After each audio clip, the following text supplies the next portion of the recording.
So Michael Bay took the year off, and I guess somebody had to fill his shoes.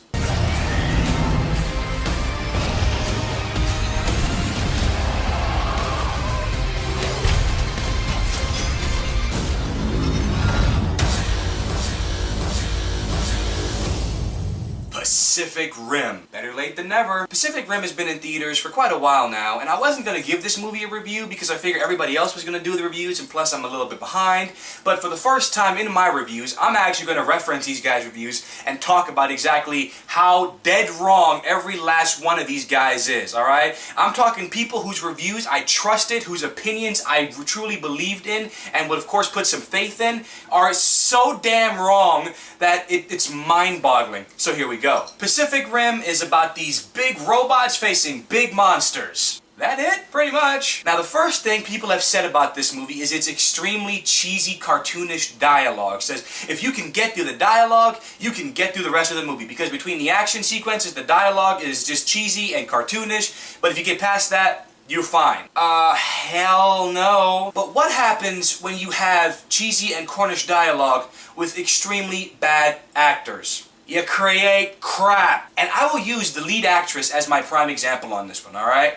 The fact of the matter is that the main actress in the lead role here has no acting ability. Now, I don't know who she is. Maybe she's some sort of a star in Asia, but quite frankly, she has no acting ability. The girl's acting is so bad that she makes Megan Fox look like an Oscar winner. Think about that. The story is simple and straightforward, okay? These big monsters come out of this rift to another universe, and they're coming to destroy the Earth and mankind, yada yada yada, you know. So what do humans do? We create these big monsters called Jaegers, which are these big robots which need two people mind melded in order to make the whole thing work. One is the right side of the brain, the other one's the left side of the brain, and together they make the big robot move. The concept is cool, but when you introduce a plot point in this movie that completely becomes moot 10 minutes later, it's ridiculous. The robots require two people to power the thing. And of course the two main characters have their backstory and, you know, they're scarred and, you know, flawed heroes as you're supposed to have, right?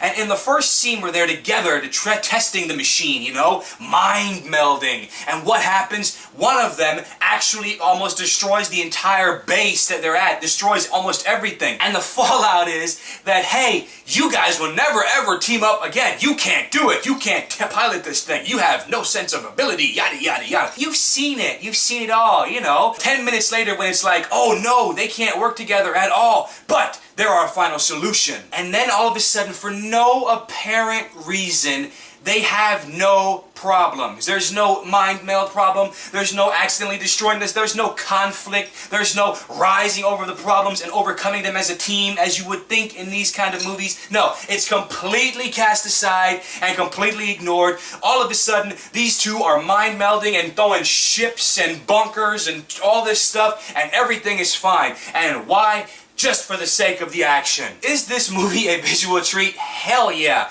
This movie is visually astonishing. I mean, I'm not kidding. I mean, you talk about everything that Transformers did with these big colossal things fighting, take that and times it by 10 and you'll get close to what you're going to see in this movie in regards to visually. The movie is visually striking and impressive. No doubt about it. When these big things clash, you know, it's just like boom, and you can feel the hits. So props to the sound department on creating these ridiculously awesome sounding hits.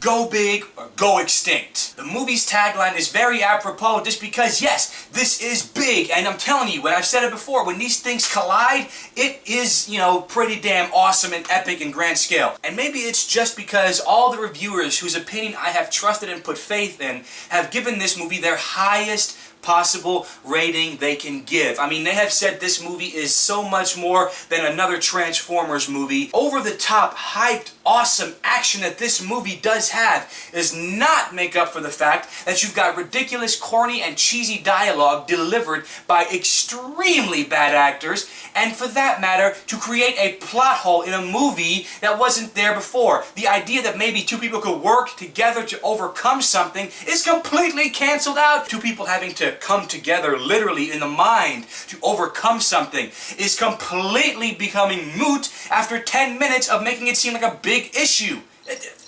the hell? And just because the others gave it so many high positive reviews, I gotta say, and I'm sorry to do it, but Pacific Rim sucks donkey balls. If a movie requires me to understand where this comes from in another medium, then the movie fails at its core, and there's no argument for that. And I'm sorry, but that's just the way it is. A little side note in the middle of this, people gave so much crap flack to Man of Steel for having so much destruction in the end and killing so many people. I want to see some numbers that show exactly how much death and destruction Pacific Rim did. All around, guys, thank you so much for watching, and we'll see you next time right here on The Cash Flow. And until next time, this is me, G Money, telling you guys, peace.